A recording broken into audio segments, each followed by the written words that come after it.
अस्सलाम वालेकुम एवरीवन। तो यहाँ पर भाई की इंगेजमेंट की लगभग सारी ही तैयारियाँ हो चुकी थी और वो दिन भी आ ही गया था जब हम दुल्हन के घर जाने वाले थे और सारे गिफ्ट्स हमने इकट्ठा कर लिए थे एक जगह ताकि कोई चीज़ हम भूल ना जाए। यहाँ पर थे कुछ ड्राई फ्रूट्स, दुल्हन के कपड़े, लहंगा, ज्वेलरी वगैरह और सारे ही गिफ्ट्स जो सब लेकर आए थे उसके लिए। तो इसी तरह से हमारे यहाँ पर ले जाया जाता है और सारी तैयारियाँ लगभग हो ही चुकी थी हमारी। हम सब भी रेडी हो चुके थे। मैंने सबसे पहले अपनी बेटी को ही रेडी कर दी थी क्योंकि बच्चे को एक बार रेडी कर दो तो फिर मैं फ्री हो जाती हूँ दूसरे कामों के लिए, क्योंकि मुझे सबसे पहले ही दुल्हन के घर पहुँचना था।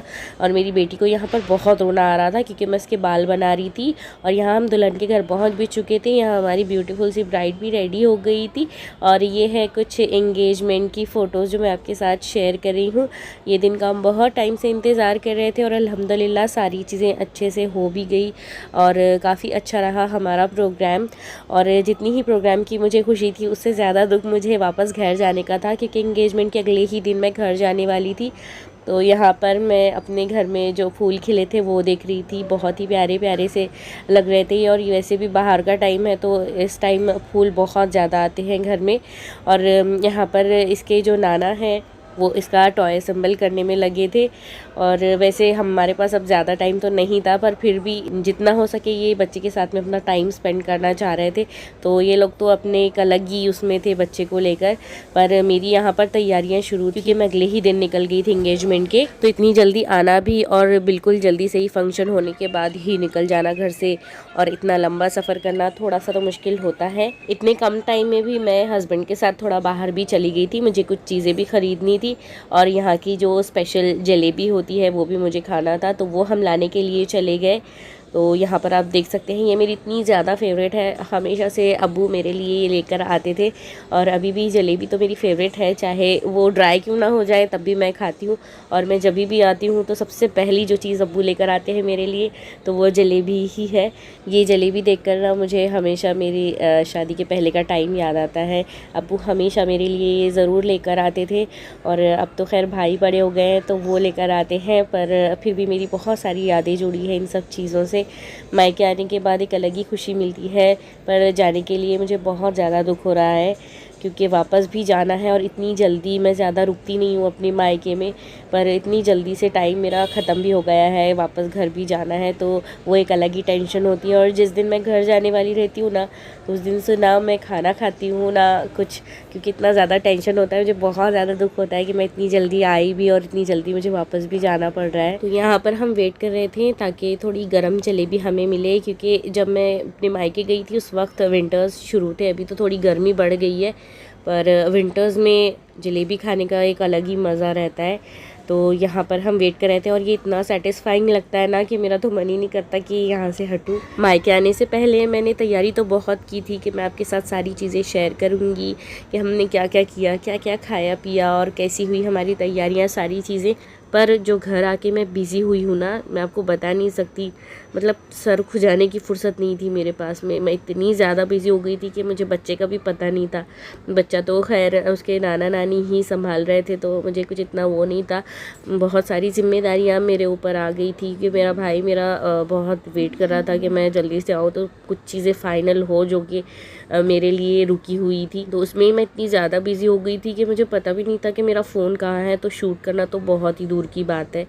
तो मुझे बाद में फिर काफ़ी अफसोस भी हुआ कि काश मैं थोड़ा बहुत भी तो शूट कर लेती ताकि मैं आपके साथ शेयर कर सकूं, पर क्या करूं, पॉसिबल ही नहीं हुआ। मेरी बहन मुझे बार बार बोल भी रही थी कि कुछ ना कुछ करके तू थोड़ा बहुत तो शूट कर ही ले, पर क्या करूं, बिल्कुल भी टाइम नहीं मिला, इतना ज़्यादा बिजी था। 2-3 दिन में इंसान करे भी क्या, इतनी सारी तैयारियाँ बाकी थी तो नहीं हो पाया मेरे से। खैर इंशाल्लाह कभी नेक्स्ट टाइम मैं शादी पर जाऊंगी तो कोशिश करूंगी कि वहाँ पर कुछ ना कुछ मैं आपके साथ ज़रूर शेयर करूँ, वहाँ का जो भी हम लोग करते हैं। तो पर जो भी हो हमने बहुत इंजॉय किया, बस आने के टाइम ही थोड़ा मेरा मूड ऑफ हो गया था। खैर वो तो हर बार होता ही है क्योंकि मुझे आना बिल्कुल भी अच्छा नहीं लगता घर वालों को छोड़कर और बहुत ज़्यादा अफसोस होता है। हर बार तो मैं हमेशा सबके साथ अच्छे से टाइम स्पेंड कर पाती हूँ, पर आपके घर में ही फंक्शन था तो बहुत ज़्यादा हम बिज़ी हो गए थे तो हम सबको एक दूसरे से बात करने के लिए भी नहीं मिला।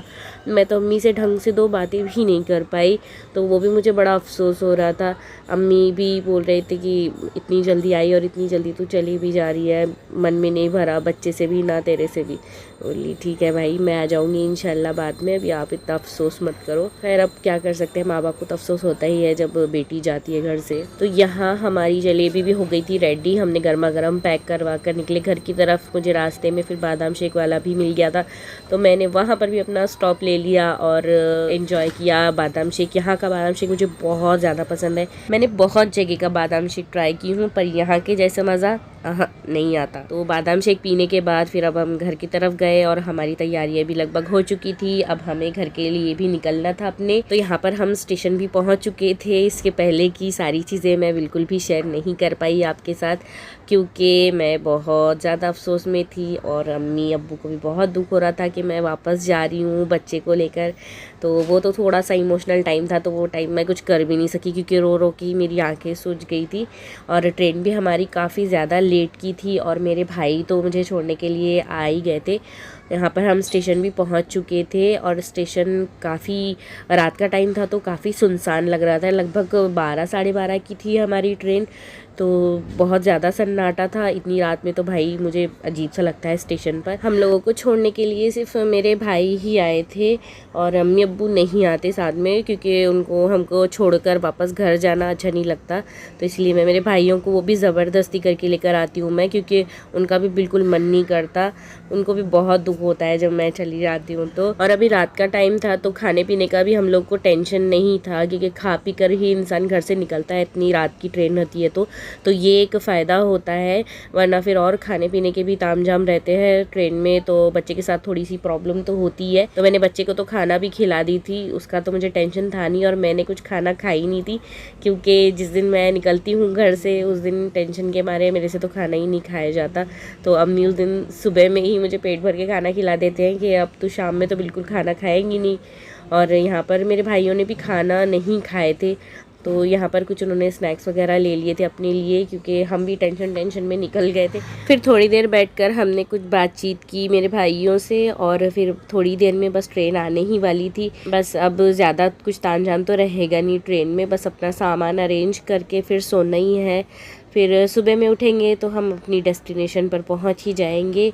तो यहाँ पर हमारी ट्रेन भी आ चुकी थी। रात का टाइम था तो वैसे भी सब लोग सोए रहते हैं तो ज़्यादा कुछ रहता नहीं है, और मेरा बच्चा भी सो ही जाएगा, इतनी रात तक वो जागती भी नहीं है। तो वो भी एक सुकून है मुझे कि बस मुझे बच्चे को लेकर अब सोना ही है, रात में थोड़ा आराम भी मिल जाएगा तो सुबह में फ्रेश उठेंगे हम लोग। ये जो टाइम रहता है ना, ये सबसे डिफ़िकल्ट टाइम लगता है मुझे, जब ट्रेन रुकती है। मैं जब ट्रेन में चढ़ती हूँ और मेरे भाई मुझे बाहर खड़े खड़े देखते हैं तो बड़ा ही अफसोस होता है, मन करता है कि बाहर जल्दी से मैं ट्रेन में से कूद के वापस घर चली जाऊँ। बस यही रीज़न से अम्मी अब्बू कभी भी मुझे स्टेशन पर छोड़ने के लिए नहीं आते, क्योंकि उनको बहुत ज़्यादा दुख होता है। फिर खैर अब क्या कर सकते हैं, भाइयों को तो मुझे लाना ही पड़ता है साथ में, कम से कम आखिर तक वो तो मेरे साथ टाइम स्पेंड कर लेते हैं।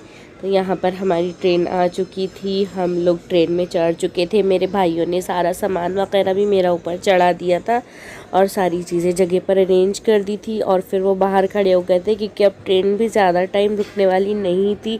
उसके बाद मैं फिर कुछ शूट नहीं कर पाई क्योंकि काफ़ी अंधेरा भी था ट्रेन में और सब लोग सो गए थे, तो फिर कुछ दिखाई भी नहीं दे रहा था।